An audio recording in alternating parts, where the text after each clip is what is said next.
नमस्कार मित्रांनो, आज आपण पाहणार आहोत 1 डिसेंबर 2013 महाराष्ट्र सेट या परीक्षेमधील टीचिंग ॲप्टिट्यूड अर्थात अध्यापन अभियोग्यता या घटकावर विचारले गेलेले प्रश्न.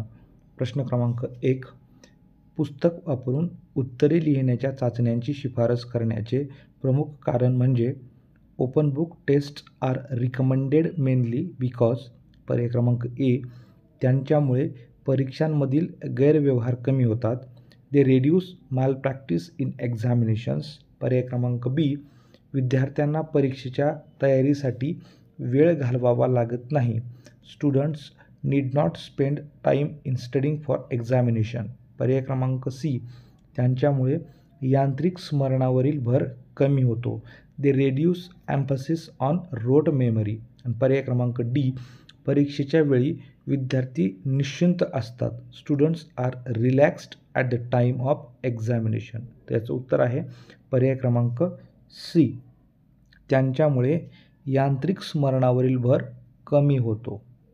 दे reduce emphasis on rote memory. हे पुस्तक वापरून उत्तरे लिहिण्याच्या चाचण्याची शिफारस करण्याचं प्रमुख कारण आहे की या चाचण्यांमुळे यांत्रिक स्मरणावरील भर कमी होतो.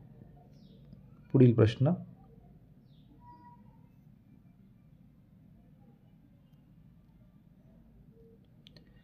अध्यापनात आंतरजालाचा सर्वोत्तम उपयोग कोणता? What is the best use of internet in teaching? पर्याय क्रमांक ए. दृकश्राव्य माध्यमातून आशय सादर करण्यासाठी. For presenting contents through audio visual media. पर्याय क्रमांक बी. अत्याधुनिक माहिती पुरविण्यासाठी.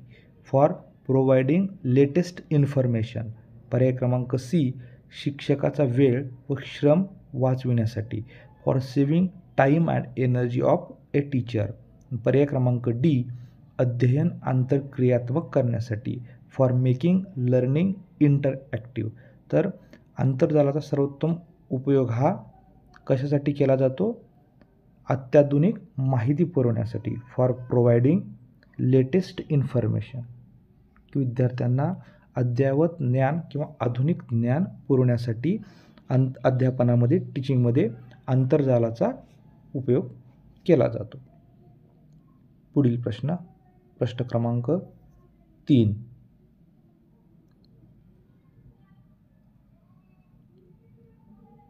अध्ययनाबाबतची सर्वात अलीकडे स्वीकारलेली विचारधारा म्हणजे अध्ययनकर्ता हा.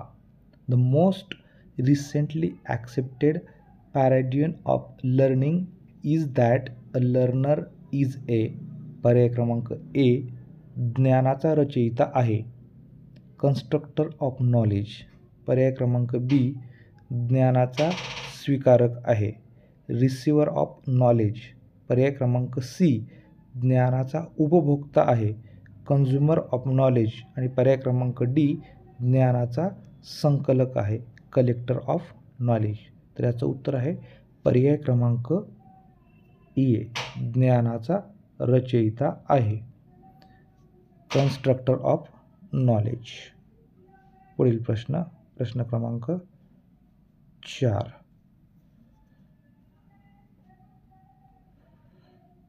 अभ्यासक्रमात प्रात्यक्षिक कार्य समाविष्ट करण्याचा प्रमुख हेतू म्हणजे.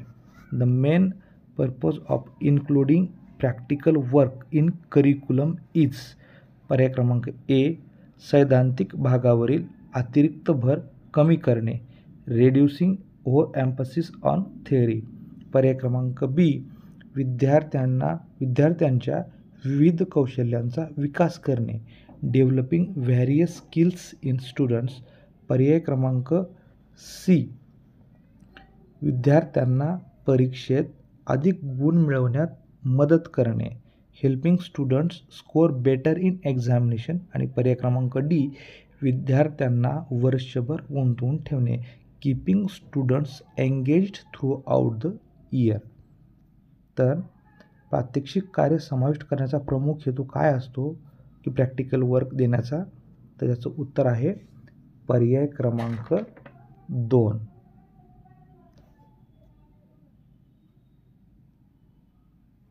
विद्यार्थ्यांच्या विविध कौशल्यांचा विकास करण्यासाठी.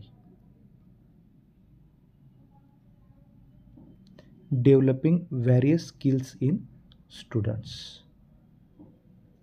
पुढील प्रश्न क्रमांक 5.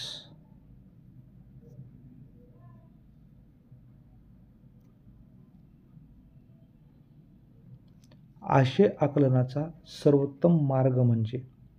The best way to understand content is to. पर्याय क्रमांक ए, आशय पुन्हा पुन्हा वाचणे. Read the content repeatedly. पर्याय क्रमांक बी, आशयाचे प्रकट व नंतर मौन वाचन. Read the content aloud and then silently. पर्याय क्रमांक सी, स्मरणातून आशय लिहून काढणे. Write down the content from memory. आणि पर्याय क्रमांक डी, आशयाचा यथायोग्य सारांश तयार करणे. Prepare and appropriate summary of the content. तर याचं उत्तर आहे पर्याय क्रमांक डी, आशयाचा यथायोग्य सारांश तयार करणे. Prepare and appropriate summary of the content. आशय आकलनाचा सर्वोत्तम मार्ग म्हणजे आशयाचा यथायोग्य सारांश तयार करणे. प्रश्न क्रमांक 6.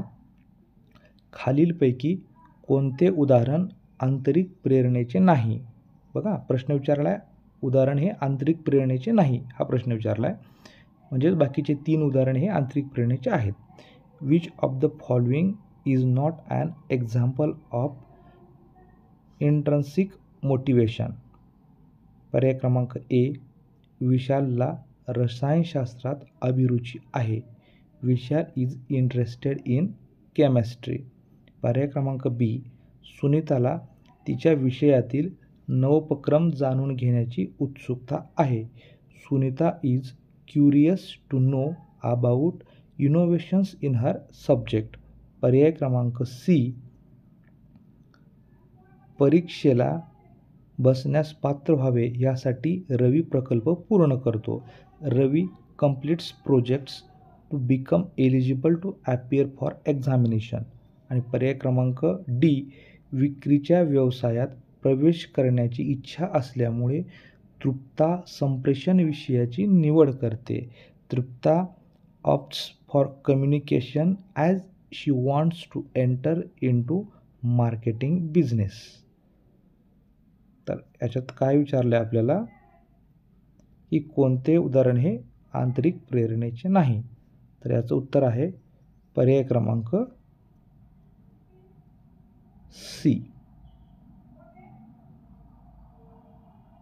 की परीक्षेला बसण्यास पात्र व्हावे यासाठी रवी प्रकल्प पूर्ण करतो. म्हणजे त्याची इच्छा नाही आहे, फक्त परीक्षेला पात्र व्हावं यासाठी तो अभ्यास करतोय.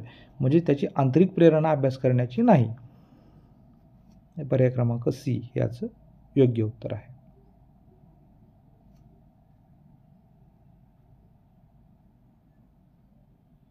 तर हे होते 2013 सेट परीक्षेमधील प्रश्न. तर यानंतर आपण पाहूया 2014 मधील सेट परीक्षेतील प्रश्न. धन्यवाद.